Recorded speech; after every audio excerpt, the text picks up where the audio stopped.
Hello, my name is Dr. Caroline Walker and I'm a doctor's wellbeing specialist. During the first wave of the COVID pandemic, I made a series of videos like this one that I shared across social media about the struggles that doctors and healthcare professionals were having. And they got phenomenal response, had thousands of views and lots of lovely feedback, so thank you so much to everybody that watched them, and I'm so glad that some of you found them helpful through that really difficult time. As things started to ease off last year, I kind of stopped doing them, and then when we started to get into this sort of second wave with the second lockdown and the third lockdown now in the UK, I really had this sort of nagging feeling that I wanted to get back on here and do some more videos to help people out who were struggling, but I've found it really hard. I've got to be honest, like many doctors out there, this has been a really tough few weeks or few months. But I am back now, and I really want to see if again I can just share with you some of my experience of what I'm hearing from doctors and nurses and healthcare professionals on the ground at the moment, the sorts of problems that people are having, because I think one of the most powerful things we can do for one another right now is to normalise that we're all struggling a little bit actually, and a lot of the things that we're experiencing, often we can think we're the only one, and often we're not.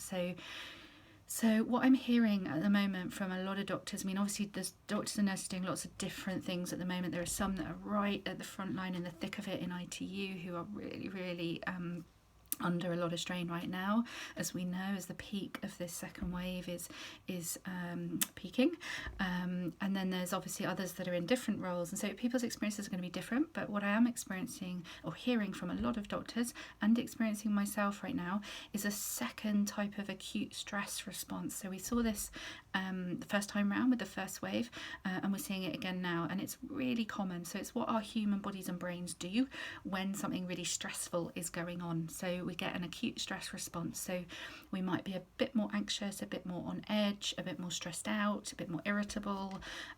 We might not be sleeping as well, or you might be getting really horrible dreams, quite traumatic dreams. That's really common right now. And this acute stress response, which can often lead you to kind of want to maybe pick up an extra glass of wine at the end of the day, or have that extra chocolate bar, or like kind of bury yourself, withdraw away from friends and family, or just to get through.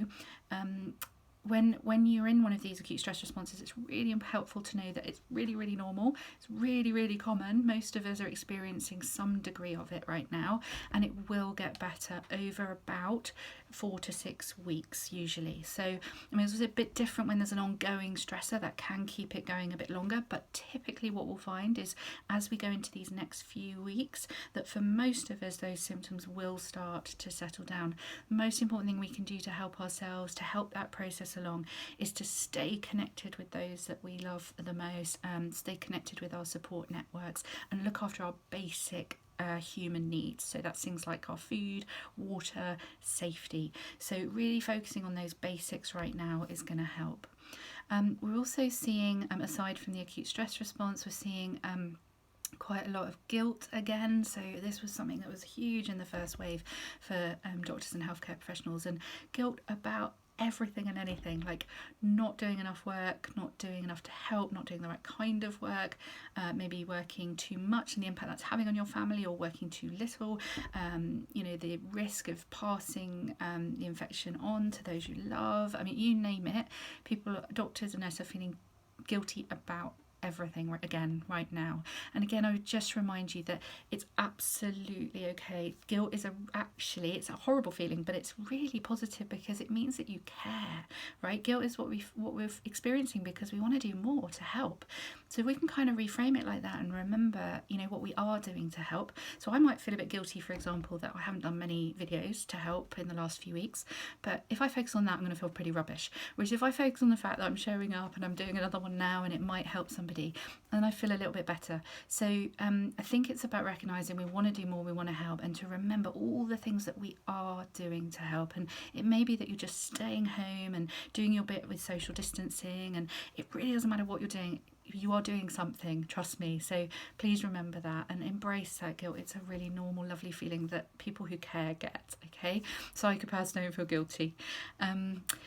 What else are we seeing? We're seeing quite a lot of trauma. Obviously, when we're being exposed to a lot of trauma, either directly or indirectly through watching the news or hearing stories, or even just resurfacing for doctors. A lot of doctors, myself including me, are reminded of previous times when we found our work quite traumatic by some of the stories that are coming out at the moment. Really common again to get a kind of acute stress type response to that, to feel a bit preoccupied. For most of us, that will settle down. For a small number of us, there will be not a small number, I don't mean that. What I mean is for not the majority of us will settle, but for some of us we'll go on and develop more significant traumatic response, something like akin to post-traumatic stress disorder or PTSD itself. And please know that that is an incredibly treatable condition, and that there is a lot of help out there for you. So if your stress response isn't settling down within a few weeks, or if it's really bad and it's getting in the way of you living your life at the moment, please seek help. I'm going to signpost a couple of avenues of support at the end of this video. What else are we seeing? The difference between this wave and last time, I would say the biggest difference is that we're all a bit more tired, right? I certainly am. It's gone on for longer, it's going on for longer. The first time around there was quite a lot of energy, there was quite a lot of positivity generated despite the stress. There was, a sense of coming together, there was a sense that this might be something that could be over fairly quickly, or something that it was reinvigorating some people in the medical profession, getting their juices going again, getting them learning, and some people actually really enjoying being able to help people in their hour of need, and that's completely normal. This time around, I think what we're seeing more and more is people just pretty exhausted, really tired. And this week in particular, I've really felt that, and it's why I kind of jump on to do this video. I really feel like towards the end of January, still quite short days, the weather's not been brilliant, we've been in lockdown for a little while, lots of parents struggling with homeschooling or juggling work and key worker school places, lots of people struggling with the excessive workload, all sorts of stresses out there at the moment, plus the extra kind of stresses that everyone else is dealing with as well, right, of just the general stuff that comes with being in lockdown or there being a pandemic going on. So there's a lot going on right now, and I think a lot of us are really tired. So I just want to normalise that for you. If you've been struggling this week, as I have, feeling just like, oh dear me, this is this is getting quite, this is hard. Please know you're not alone. And again, this is something that will ease over time, and the best thing we can do for ourselves is to think about pacing and rest, protecting our rest like it's going to save our life, because it is. So so if you're experiencing any of these things or anything I haven't mentioned, please know that you're absolutely not alone.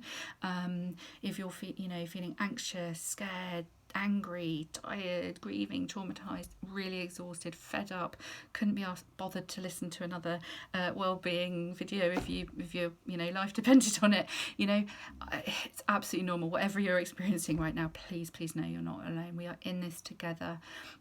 We are going to get through this, and there is help out there. So just want to briefly signpost a couple of avenues of support. The wellbeing support that's being put in place is growing by the day to help you guys, to help us, and I've been accessing it. I know a lot of you have been. I've just seen a poll that came out from I think it was the Royal College of Physicians, saying that 1 in 4 doctors they'd surveyed out of a couple of thousand had accessed mental health support. So thank you, keep doing that. Please keep reaching out if you need to.